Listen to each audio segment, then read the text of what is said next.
já é algo maravilhoso para a minha vida. Estar aqui com a Luciana, com a banda, pessoa por demais especial. Muito obrigado mesmo.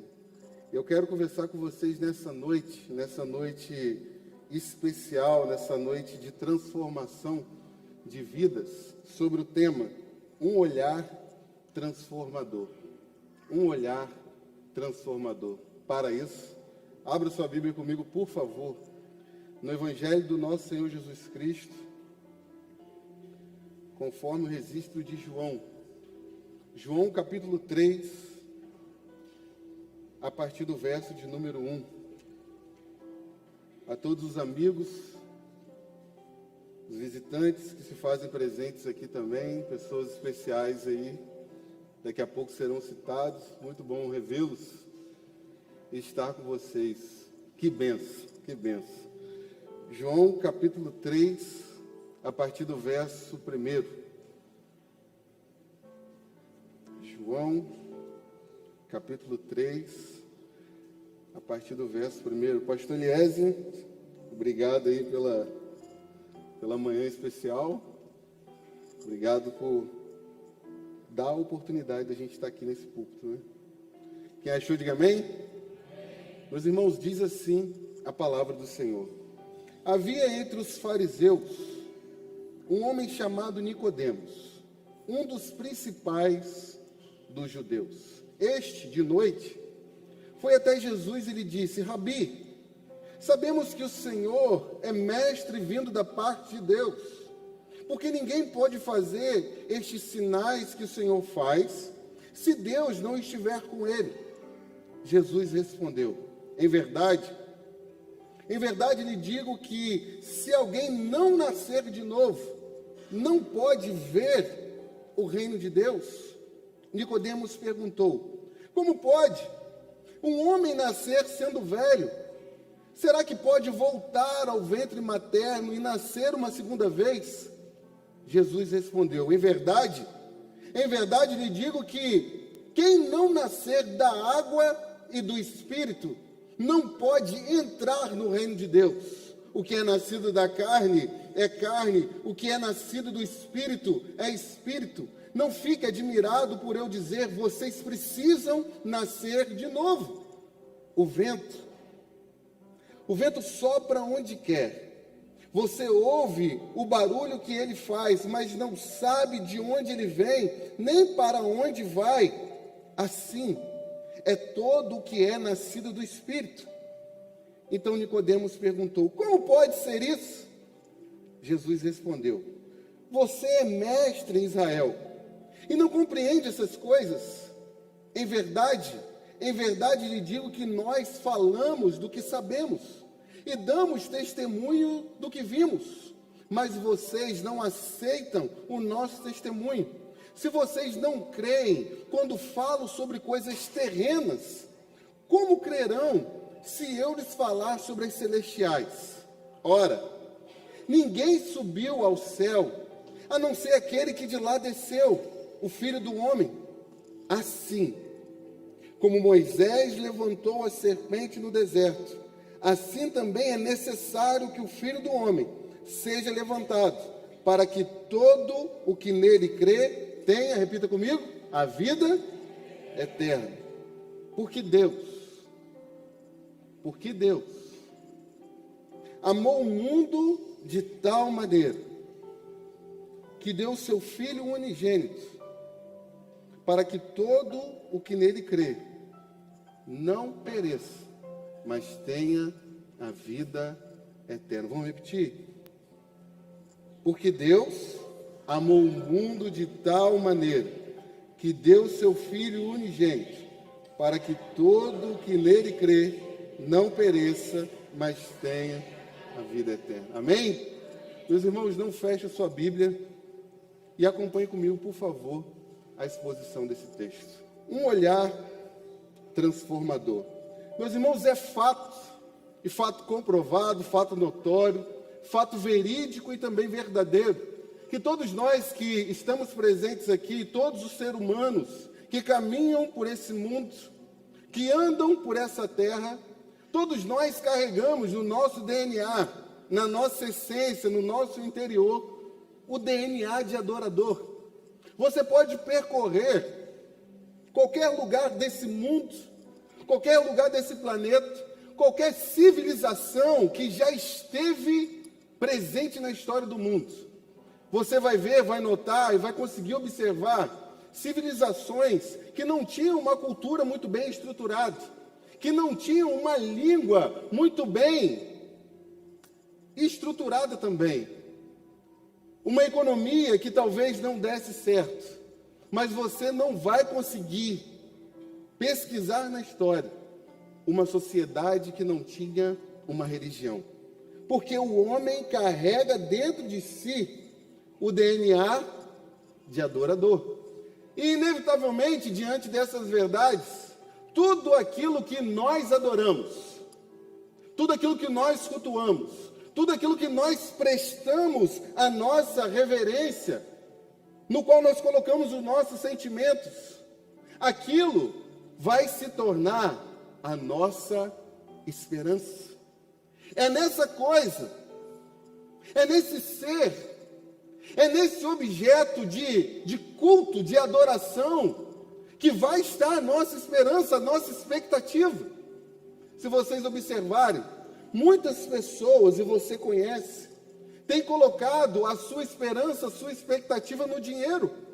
Pessoas trabalham, pessoas se dedicam, pessoas dão tudo de si, pessoas investem toda a sua força, a sua capacidade, para tão somente ter dinheiro no bolso. Porque o dinheiro tornou-se a sua esperança. Entretanto, meus irmãos, quantas pessoas que eu e você conhecemos, que colocam a sua esperança, depositam a sua confiança e os seus olhos na religião. Pessoas mudam a forma de se vestir, pessoas mudam a forma de andar, pessoas mudam a forma de falar, quem sabe o corte de cabelo, começam a adotar alguma regra de fé e de prática, confiando e tendo a certeza e a convicção que aquilo de fato vai trazer esperança para a sua vida, esperança para a sua realidade. Mas sem sombra de dúvidas, igreja é presente aqui nessa noite. Aquilo que nós adoramos e colocamos a nossa esperança torna-se o nosso Senhor. Vou repetir. Torna-se o nosso Senhor, no qual nós dedicamos a nossa vida.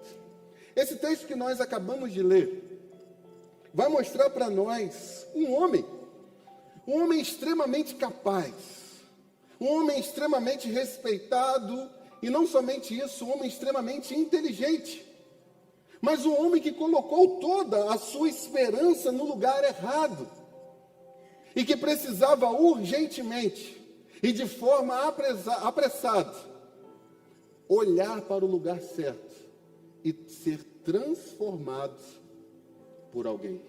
E esse homem se chama Nicodemos. Quem está comigo, diga amém?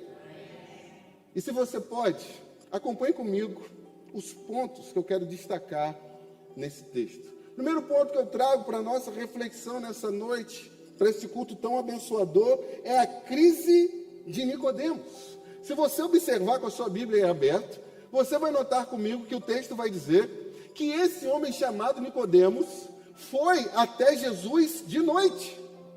Foi até Jesus em segredo. Foi até Jesus às escuras.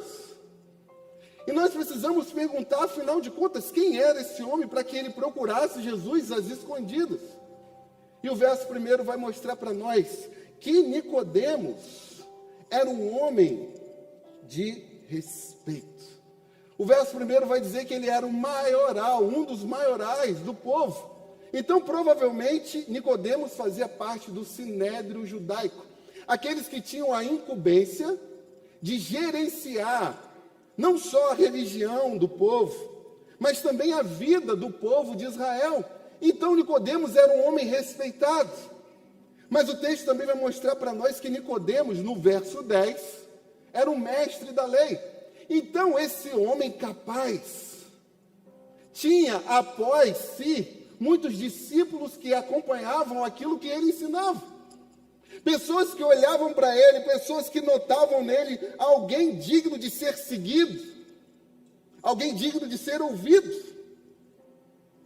Mas esse texto vai mostrar para nós que Nicodemos era um fariseu. Um homem que fazia parte da seita mais extrema do judaísmo. Alguém que levava a lei, de certa forma, ao pé da letra. Mas, por fim, esse homem, Nicolas, era um homem que, apesar de tudo isso, carregava no seu coração trevas piores do que aquelas que estavam diante dos seus olhos. Prestaram bem atenção nisso? Esse homem que vai procurar Jesus, que tem todos esses títulos, nos dias de hoje, nós poderíamos dizer que tem todos esses canudos, esses diplomas debaixo do braço. Esse homem que vai procurar Jesus tinha trevas no seu coração maiores do que as que estavam diante dos seus olhos. Porque a grande angústia de Nicodemos era a seguinte: quem é você? Quem é você? Porque diante dos meus conceitos, dentro dos meus parâmetros, naquilo que eu conheço da fé e também da prática, nós tão somente entendemos que o Senhor é um mestre, vindo da parte de Deus. O Senhor é só um mestre. Repita comigo: o Senhor é só um mestre. E aqui, meus irmãos, está um grave problema hoje. Afinal de contas, quem é Jesus? Quem é Jesus? Se saíssemos por Campos, ou quem sabe pelo bairro de Tarcísio Miranda, e perguntássemos para as pessoas quem é Jesus, muitos diriam, meus irmãos, que ele é o mestre da religião. Outros, quem sabe, iriam dizer que ele era um grande exemplo a ser seguido. Outras pessoas, diante da sua realidade, da sua necessidade, diriam que Jesus é um grande curandeiro. Mas a grande pergunta que você precisa responder para o seu coração nesse exato momento do culto é a seguinte: quem é Jesus para você? Quem é Jesus para a sua realidade? Quem é Jesus para a sua alma? Quem é Jesus para a sua vida? Quem é Jesus para a sua existência? Essa é a maior pergunta que nós precisamos responder, meus irmãos. Quem é Jesus para nós? Porque talvez a gente pode olhar para o Jesus dos meus pais, o Jesus dos meus parentes, o Jesus dos meus amigos, o Jesus do pastor da igreja, o Jesus do ministério de louvor, mas, afinal de contas, quem é Jesus para mim? Quem é Jesus para mim? Mas a segunda coisa que eu quero destacar nessa noite, nesse texto, é o grande problema que Nicodemos tem. E o verso 3, note comigo aí, vai dizer para nós: Jesus respondeu: em verdade lhe digo, que se alguém não nascer de novo, não pode ver o reino de Deus. Qual era a resposta que Nicodemos esperava de Jesus? Olha, Nicodemos, eu sou o Messias. Eu sou alguém de fato enviado da parte de Deus que vim para morrer na cruz e salvar cada um de vocês. Mas Jesus responde de forma completamente diferente. Se você não nascer de novo, nascer do alto, nascer do Espírito, você não pode ver o reino de Deus. E aqui, meus irmãos, está uma coisa que é muito séria. O grande problema das nossas vidas, vocês estão comigo? Amém? O grande problema das nossas vidas não é quem Jesus é para nós, mas se nós estamos preparados para receber Jesus. Entenderam isso? O grande problema da realidade do ser humano, e principalmente de Nicodemos nesse exato momento, não é quem Jesus é, mas se o coração de Nicodemos está pronto, assentado, para receber Jesus sobre a sua vida. para que ele pudesse olhar para Jesus com olhos transformados e dizer: eu sei quem você é. Esse é o grande problema e a grande dificuldade que Nicodemos tem, porque o coração de Nicodemos não estava preparado para receber Jesus. No coração de Nicodemos, ele tinha a confiança de que ele poderia ser salvo, de que ele poderia ser resgatado, de que ele poderia entrar no reino de Deus através da sua moralidade. Quantas pessoas acham que hoje que são muito boas, que são legais, que frequentam esse lugar de culto, que são fiéis aos seus cônjuges, e acham que tão somente por ser pessoas morais, elas têm o direito de entrar no reino de Deus? Quantas pessoas que acham, entendem que serão salvos, tão somente por causa da sua religiosidade, da sua reputação, por causa do seu conhecimento? Mas, meus irmãos, muitas das vezes a gente tem confiado em muitas coisas, mas não tem confiado na pessoa certa. O nosso coração confia em muitas coisas, mas a gente não consegue confiar em Jesus. Mas a segunda coisa que eu quero destacar aqui, que o coração de Nicodemos não estava preparado para receber Jesus, não estava pronto para receber Jesus, porque o caminho que ia até o coração dele não estava desimpedido. E aqui é uma grande questão para nós, porque eu acabei de dizer que o problema não é quem Jesus é, mas se o nosso coração está preparado para receber Jesus. E antes de Jesus aparecer lá no deserto da Galileia, da Judéia, melhor dizendo, surge um homem chamado João Batista que diz assim: voz do que clama no deserto, preparai o caminho do Senhor. Será que a gente tem preparado o caminho para que o Senhor venha até o nosso coração? Será que a gente tem tirado, desocupado o caminho para que o Senhor acesse o nosso coração? Nicodemos não tinha preparado o coração dele, não tinha limpado o coração dele de tantos ídolos. Agora olhe para a nossa realidade, meus irmãos, quantas coisas estão no nosso coração. Os nossos planos, os nossos sonhos, as nossas agendas, os nossos compromissos, os nossos relacionamentos. E em meio a tudo isso, Deus fica em segundo plano.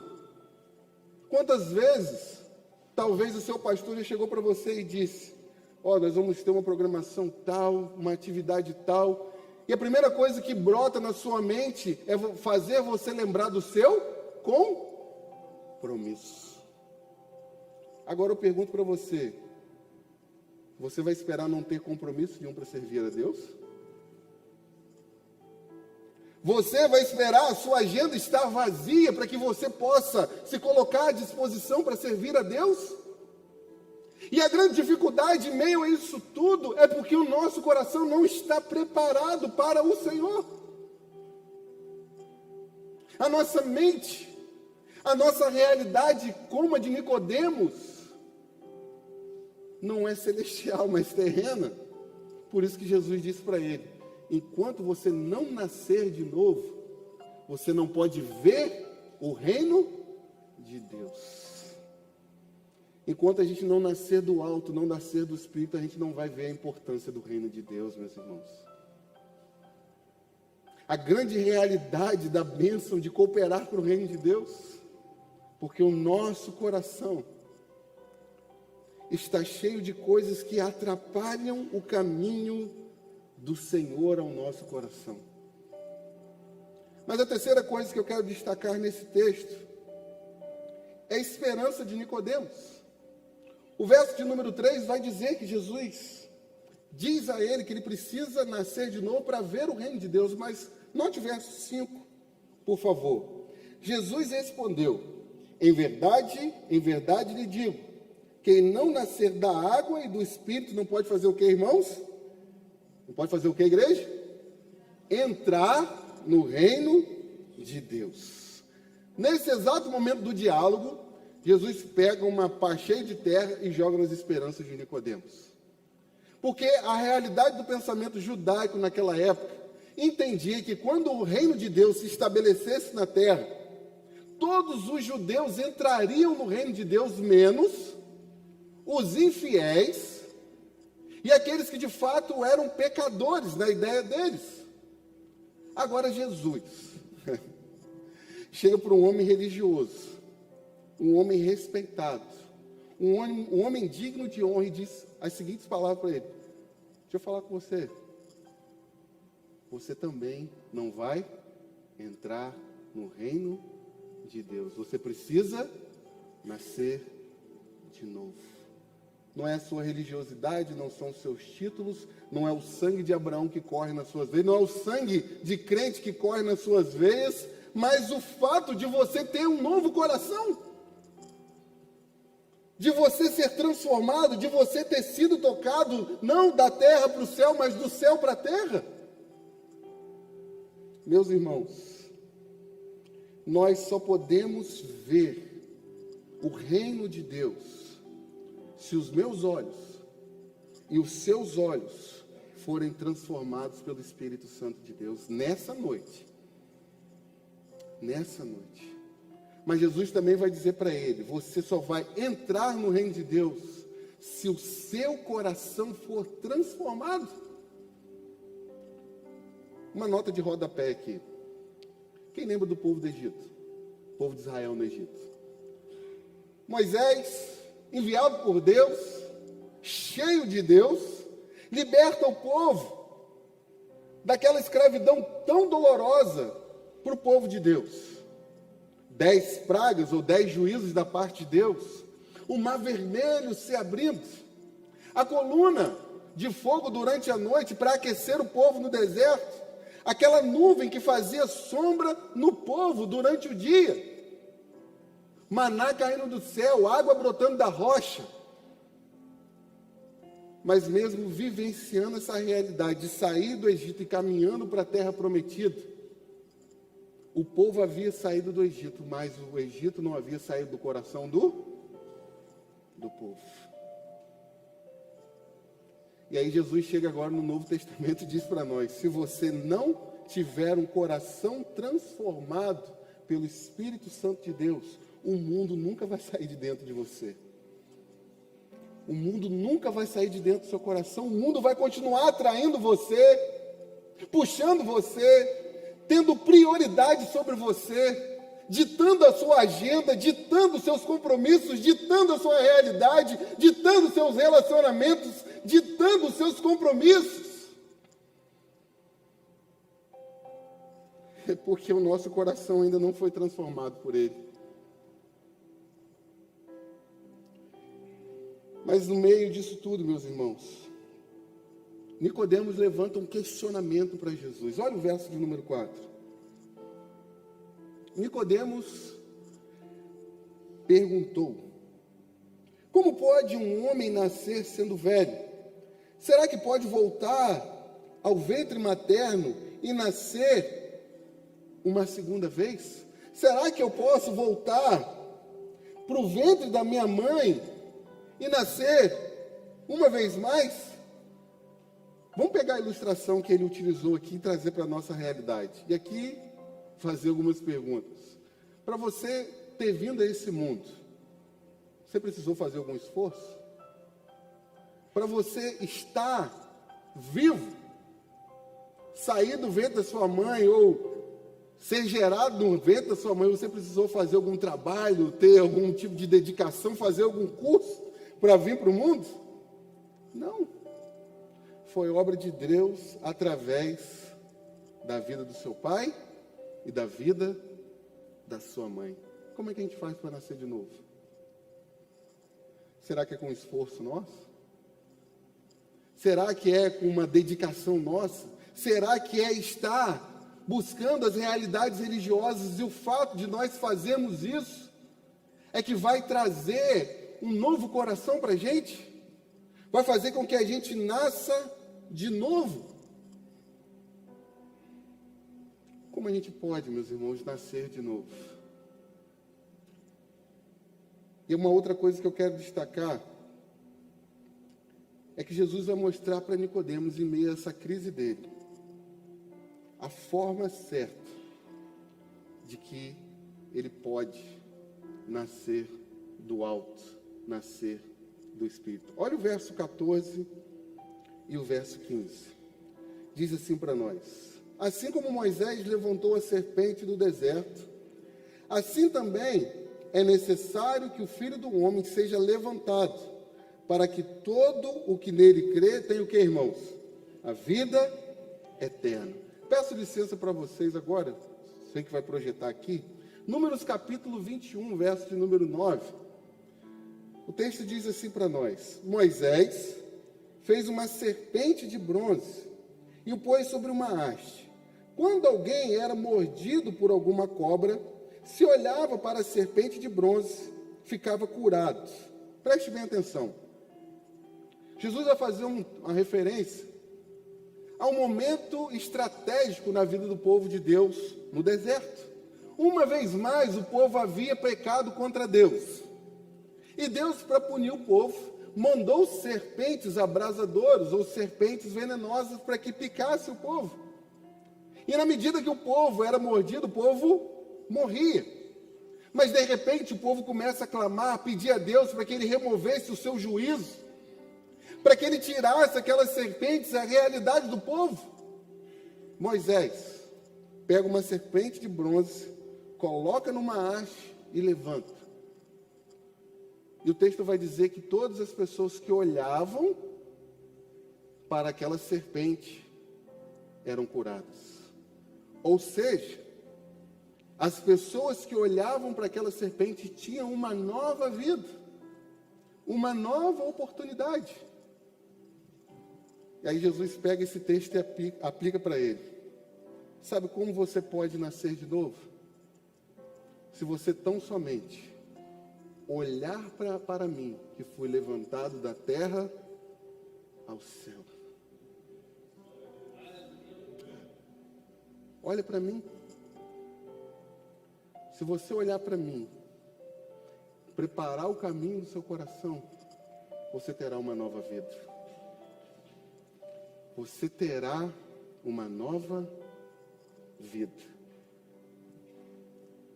E a grande verdade, meus irmãos, é que Jesus um dia muito difícil, num dia de dor e de sofrimento, num dia de angústias, num dia de trevas, num dia de dor, num dia de falta de esperança para muitas pessoas, Jesus foi levantado para que todo aquele que olhasse para ele não perecesse, mas tivesse a vida eterna. Jesus está sendo levantado diante dos seus olhos nessa noite. E a grande pergunta é se você vai olhar para Jesus nessa noite, para ser transformado por Ele e para Ele. Por Ele e para Ele. Eu quero fazer algumas perguntas para você para encerrar essa reflexão. Seu coração nessa noite, nesse momento, esquece qualquer pessoa que talvez venha no seu coração. Fulano tinha que estar aqui. Não, é você. Seu coração está pronto para Ele nessa noite? Seu coração está preparado para Ele nessa noite? Assim como as meninas dançaram aqui, que já colocaram as vestes. Você está pronto para Jesus essa noite? Será que Jesus pode se tornar nessa noite a sua única esperança? Ou você vai sair daqui da mesma forma que você entrou, sabendo que a sua agenda tem mais importância que Ele nessa noite? Será, meus irmãos, que você está pronto para ser dele nessa noite? Não ser seu, não ser do seu cônjuge, não ser do seu pai, não ser da igreja, não ser da denominação, mas ser dele nessa noite, para ele, para queimar no altar dele. Se nós estamos falando de transformação, meus irmãos, a gente não precisa esperar chegar até domingo para a gente tomar uma atitude. A gente precisa, hoje, nesta hora, decidir ser dele. E eu quero terminar lendo o texto mais conhecido da história. O texto que diz assim para nós: porque Deus amou o mundo de tal maneira que deu seu Filho unigênito, para que todo aquele que nele crê, segura aí, não pereça como quem? Vamos olhar o contexto? Não pereça como as pessoas lá no Egito, que morriam, que pereciam. Para que as pessoas não pereçam, mas olhando para Ele, crendo nele, confiando nele, tenham o quê? A vida eterna. Vamos ficar de pé?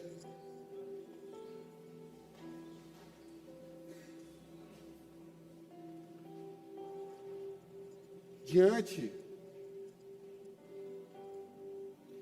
de nós, nessa noite, existem duas realidades que você pode decidir. Você pode decidir perecer e continuar vivendo a sua vida do jeito que você está vivendo. Vivendo para você, para os seus sonhos, para os seus projetos, para a sua realidade. Mas nessa noite você pode decidir viver para Ele, confiando nele, sendo transformado por Ele, tendo a vida eterna. O que Jesus quer deixar claro para nós nessa noite: vocês precisam nascer de novo. Vocês precisam nascer de novo para ver e entrar no reino de Deus. Amém? Pai, nós te agradecemos, ó Deus. Nós te agradecemos por esse tempo tão precioso, Deus. E agora, ó Pai, antes de qualquer coisa, nós queremos pedir perdão ao Senhor, Deus. Pai, a gente tem vivido só para nós, ó Deus. A gente tem vivido só para os nossos planos, para os nossos projetos. Vivendo, ó Deus, para construir, ó Deus, o nosso nome nesse mundo. Mas nós chegamos, ó Pai, à conclusão de que por mais, ó Pai, que a gente continue nessa correria frenética de viver para nós, o vazio continua dentro de nós, ó Deus. A nossa existência continua sem significado. Nós estamos presos, ó Pai, em algemas que nós mesmos criamos, ó Deus. E por causa disso, o nosso coração, Deus, não está pronto para ser do Senhor, Deus. Mas nós te pedimos nessa hora, Espírito Santo de Deus, coloque a vida, Deus, espiritual em cada um de nós nessa noite, Deus. Que a gente possa amar o seu reino, que a gente possa amar o Senhor, ó Deus. Para que a gente pare de perecer, ó Deus, voltado para as coisas dessa realidade, e comece, ó Pai, a viver no plano espiritual que o Senhor tem para nós, ó Deus. Ó Pai, em nome de Jesus, quantas conferências nós já vivenciamos, quantos cultos nós frequentamos, e voltamos para casa com o mesmo pensamento, Deus, viver para nós. Mas que nessa noite, ó Pai, que a gente morra para esse mundo e viva para o Senhor. Que a gente nasça do alto nessa noite, que os nossos olhos sejam abertos nessa noite, que o nosso coração seja transformado nessa noite. Que a gente seja bênção, Deus, aonde quer que a gente estiver, Deus. Porque as pessoas vão olhar para nós e dizer: ali está alguém que nasceu do alto, alguém que nasceu de novo. Nos ajude, Espírito Santo, porque nós somos fracos e dependemos do Senhor, Deus. Continue a ministrar o nosso coração. Se alguém entregou a vida para o Senhor nessa noite, receba essa alma lá no céu, para a glória do teu santo nome. Que essa pessoa não deixe de esboçar, externar, que hoje ela nasceu de novo. Muito obrigado, Pai, em nome de Jesus. Amém. Vamos adorar o Senhor.